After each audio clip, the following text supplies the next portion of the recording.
Olá, meu nome é Bruna Barbiero Aquim e sejam bem-vindos a mais uma edição do canal do YouTube Levando Alienação Parental a Sério.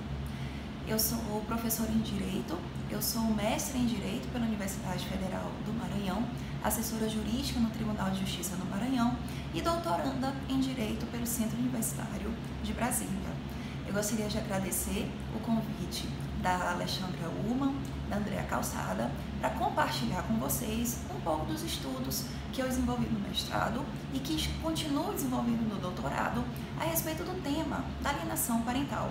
E para começar, eu queria convidar você a fazer uma viagem no tempo para que a gente vá lá aos Estados Unidos da década de 1970. Quando nós chegarmos lá nessa viagem, nós vamos encontrar um pesquisador chamado Richard Gardner, que é um psiquiatra, professor da Universidade de Colômbia e que era chamado a atuar como perito forense em vários processos de disputa de guarda. Gardner começou a observar um fenômeno interessante. Muitas famílias que estavam numa situação de disputa pela guarda dos filhos, antes do evento separação ou divórcio, não tinham jamais tido qualquer notícia de maus tratos, de abuso, de violência, de negligência sobre um dos genitores. Porém, quando Gardner começou a trabalhar na perícia desses processos, percebeu que muitas das denúncias que eram feitas por crianças e adolescentes de negligências, de maus tratos, de violências, na verdade, essas crianças e adolescentes estavam incorporando o discurso de um dos seus genitores que estava diretamente tentando afetar o relacionamento dessa criança, desse adolescente, com aquele outro genitor. E essa lavagem cerebral, Gardner chamou de síndrome de alienação parental. Então, o que é a síndrome de alienação parental?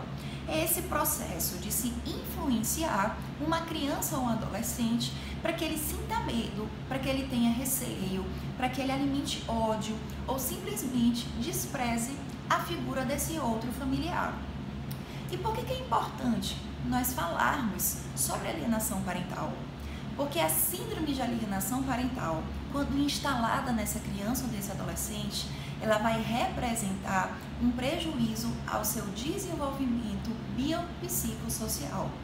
Crianças e adolescentes, durante esse estágio de desenvolvimento humano, que vai dos 0 aos 18 anos, eles estão formando a sua personalidade, eles estão desenvolvendo a sua identidade, o seu caráter, e eles precisam receber, especialmente no espaço da família, que é considerada a primeira agência socializadora do ser humano, eles precisam então receber bons valores, boa disciplina, bons exemplos, porque tudo isso vai influenciar na própria composição desse seu desenvolvimento biopsicossocial. E a síndrome da alienação parental, então, ela nos leva a discutir dentro do universo jurídico, dentro do mundo jurídico, o chamado ato de alienação parental. E o que é que vem a ser o ato de alienação parental?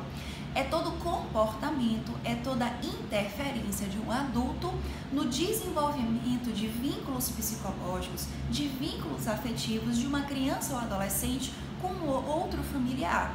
É muito importante que se diga que os estudos hoje apontam que o problema da alienação parental não se resume apenas a um pai contra uma mãe ou uma mãe contra o pai. Muitos estudos indicam que a prática da alienação parental e essa interferência no estabelecimento de vínculos emocionais e no próprio exercício do direito de convivência de uma criança ou adolescente pode se dar nas relações com avós, com tios, padrastos, madrastas, enfim, entre as várias pessoas que podem ser significantes na vida de uma criança ou adolescente. E o ato de alienação parental, a partir de 2010, passou a ser considerado no Brasil como um ilícito civil. Isso significa, então, que o nosso legislador, muito sensível à preocupação de se proteger a integridade psicológica de crianças e adolescentes, editou uma legislação, que é a Lei 12.318 do ano de 2010, em que ela vem justamente definir o ato de alienação parental como toda tentativa de se interferir nessa convivência familiar, no estabelecimento de vínculos entre uma criança e um adolescente e um outro familiar, que lhe seja importante, que lhe seja significante. A lei de alienação parental, ela é uma legislação considerada vanguardista aqui no Brasil. Não são todos os países que possuem dispositivos legais para se falar sobre a importância da prevenção e do combate a esse tipo de fenômeno. Lá no seu artigo 2º, a lei de alienação parental traz algumas hipóteses, alguns exemplos do que seria então a prática desse ato de alienação parental. Vamos conferir alguns aqui que eu consigo puxar da memória. Você fazer uma campanha de difamação contra aquele outro genitor, aquele outro familiar. E o que é essa campanha de difamação? É o falar mal. Mas aquele falar mal que não é apenas o exercício da sua liberdade de expressão. É, na verdade, uma tentativa realmente de você prejudicar a imagem, de você prejudicar a própria aparência daquela outra pessoa para o filho, para um vizinho, para os professores da escola. E essa campanha de difamação, então, ela acaba sendo interiorizada pela criança. Outras hipóteses: mudar de endereço sem o acordo, sem o aviso, ou seja, mudar de endereço para tentar impedir, dificultar, inviabilizar a convivência daquele genitor, daquele familiar com a criança ou adolescente. Essas mudanças de endereço, apesar de estarem no exercício da liberdade de cada ser humano, elas precisam ser pensadas com cuidado para que não possam interferir então nesse direito à convivência familiar e que não sirvam de um instrumento de distanciamento dessa criança ou desse adolescente então com outro genitor, com a sua outra família. Outro tipo também de prática de alienação parental que a lei discrimina como ato de alienação parental: você desacreditar, você desqualificar, você impedir o próprio exercício da autoridade parental daquele genitor, daquele outro familiar. São aqueles genitores que não conseguem entrar em consenso, fica um tentando minar a autoridade do outro e o resultado disso, infelizmente, acaba sendo um péssimo exemplo para crianças e adolescentes. Por que é importante levar a alienação parental a sério?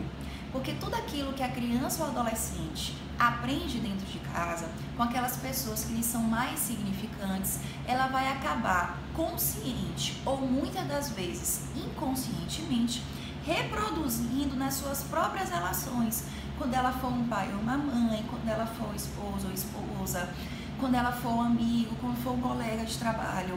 Então, aquilo que a criança ou adolescente recebe de informação, de exemplo, durante esse seu estágio de desenvolvimento humano, ela necessariamente, a psicologia, a psicanálise, trazem essa verdade para a gente. Ela vai desenvolver esse mesmo exemplo nas suas relações enquanto adulta. E a lei de alienação parental, ela representa então um instrumento muito importante, um instrumento muito válido para que nós possamos trazer a esses genitores que estão em conflito, a esses familiares que estão em dissenso, a principal ótica, que é proteger os interesses, resguardar a saúde, o equilíbrio necessário para que crianças e adolescentes possam ter esse seu bom desenvolvimento. É muito importante que se diga que a lei de alienação parental pode ser utilizada para prevenção, para o combate, e existe atualmente um grande debate sobre o fato de que muitas pessoas têm se utilizado da lei de alienação parental para mascarar abusos que sejam verdadeiros, para mascarar negligências que sejam verdadeiras.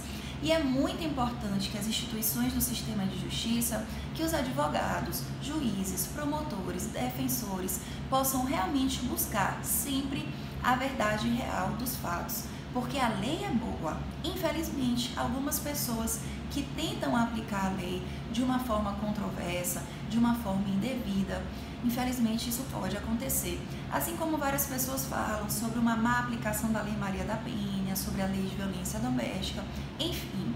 Os instrumentos legais existem, são importantes para a proteção daqueles bens jurídicos tutelados pelas suas disposições, e não podemos então permitir com que o valor da lei seja desacreditado em virtude de casos pontuais em que as pessoas possam fazer uma utilização indevida.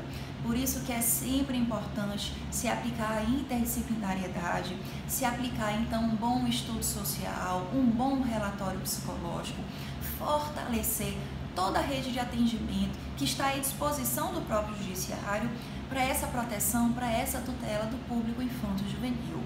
Muito obrigada pela sua atenção e em breve nós retornaremos a esse mesmo canal para conversarmos um pouco mais sobre a importância de se levar a alienação parental a sério.